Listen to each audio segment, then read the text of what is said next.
In this video, I'm going to show you how to cancel your Stash subscription. If you find this video helpful, please drop a like and subscribe to the channel. In saying that, let's just jump straight into the video.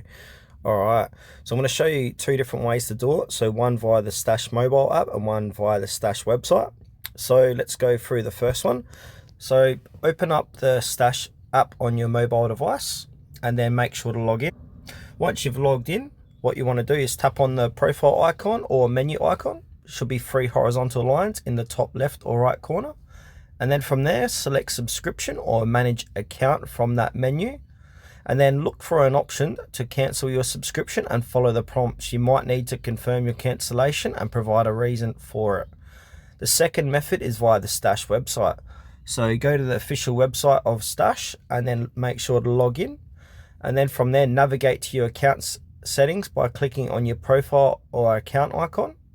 Select manage subscriptions or subscription settings, and then you want to cancel your subscription from there. So follow the instructions to cancel your subscription, confirm the cancellation when prompted. And if you encounter any issues or prefer to cancel your membership with the help of customer support, you can do so. So the first method is to email support@stash.com with your request to cancel your subscription. And then the second way is to call support. So contact Stash support via phone at their customer service number, which can be found on the Stash website. And a side note here, be sure to cancel before your next billing cycle to avoid being charged for the next period.